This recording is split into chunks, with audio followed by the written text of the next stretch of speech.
네, 전자신문 최기찬 기자입니다. 복귀하신 거를 축하드립니다.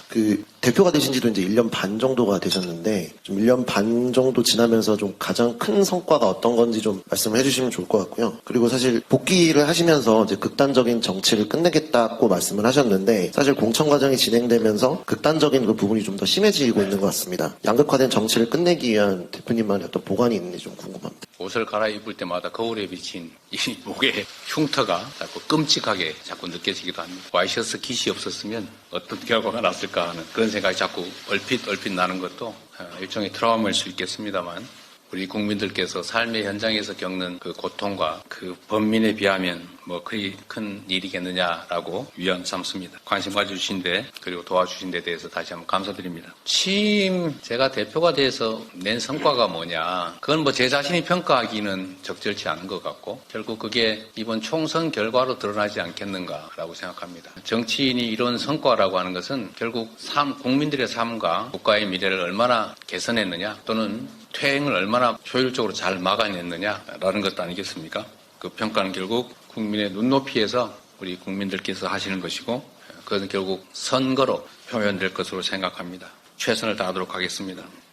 극단적 정치, 지금 우리 사회에 적대감이 넘쳐나고 있습니다. 기본적으로 사회는 갈등합니다. 각자가 이익을 추구하고 또 이해관계가 충돌하기 때문에 갈등은 필연적이죠. 이 갈등을 조정하는 것이 바로 정치의 역할입니다.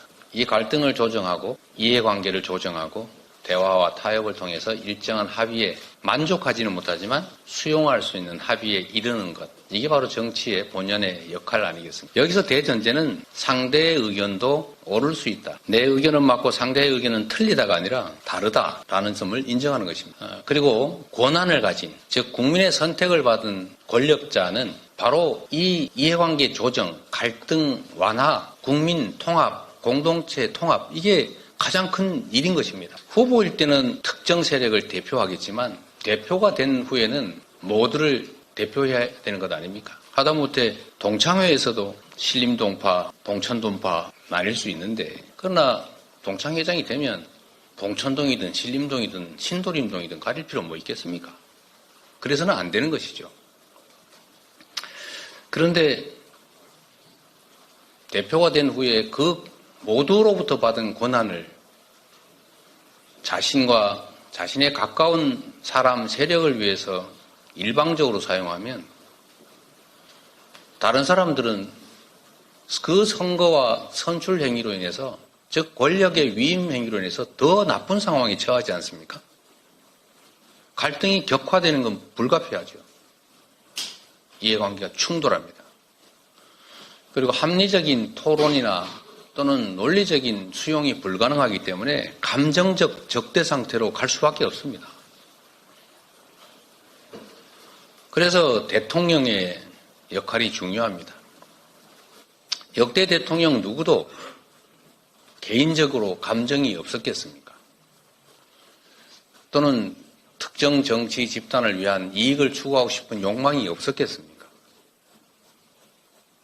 인간이기 때문에 당연히 있지만, 공인으로서 개인이 아닌 국민으로부터 모두를 위해 일할 수 있는, 일해야 하는 힘, 즉 권력을 부여받았기 때문에 그 사적 욕망을 절제하고 공적 이익을 위해서 그 권한을 공정하게 행사하기 위해 노력하지 않습니까?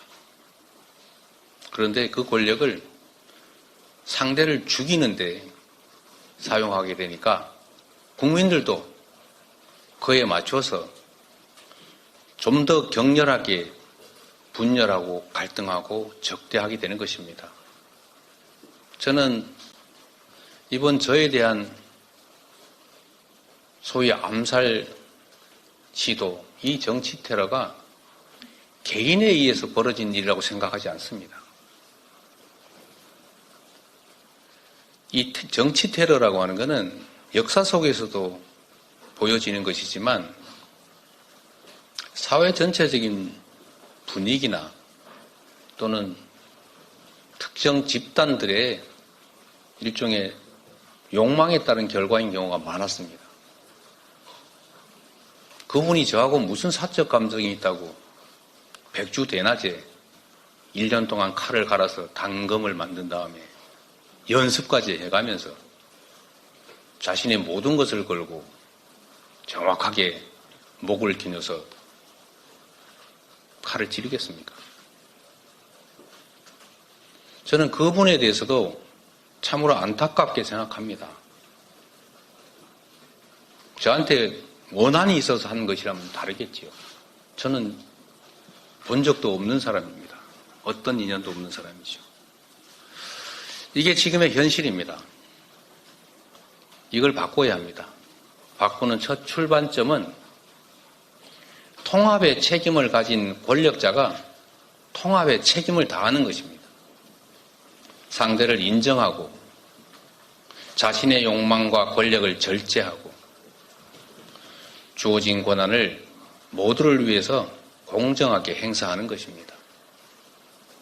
그 길로 가야 합니다. 보셨겠지만 저도 가진 권한이 조금은 있어서 마음대로 할 수 있지만 저는 그렇게 하지 않습니다.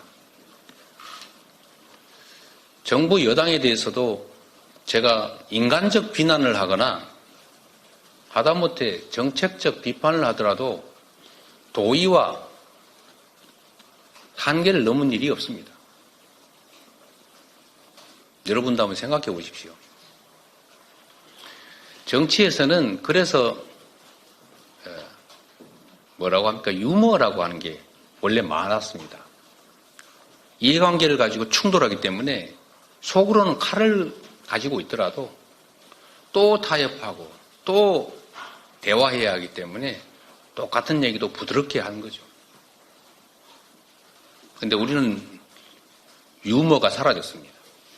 적대적 언어를 국민의 모범이 되어야 될 정치인들이 마구 내쏟습니다. 표현부터 절제하고 우리가 비록 작은 권한을 가졌지만 그 작은 권한의 행사에서도 절제하고 별로 모범으로 삼고 싶어 하지 않겠지만 그 상대도 모범으로 삼을 수 있도록 우리 자신부터 조금이라도 변하려고 합니다. 달리 방법이 없지 않습니까? 그리고 국민 여러분께도 이 자리를 빌어서 호소 말씀을 드리고 싶습니다. 미워하지 마십시오. 미워하면 미움받습니다. 힘들고 어려울지라도 인정하고 인내하고 이해하려고 서로 노력해야 합니다. 물론 우리 국민들께서 힘들고 어려운 상황에서 잘 견뎌주고 계신 걸 압니다. 일부 지나친 과격한 언행으로 서로에게 상처 주는 일들이 최소화될 수 있도록 할 수 있는 범위 내에서 노력해 주십사 하는 부탁을 드립니다. 특히 이번 선거의 즈음에서 내부의 경쟁이든 외부와의 경쟁이든 도와 선을 넘지 않는 그런 각별한 관심과 노력을 부탁드립니다.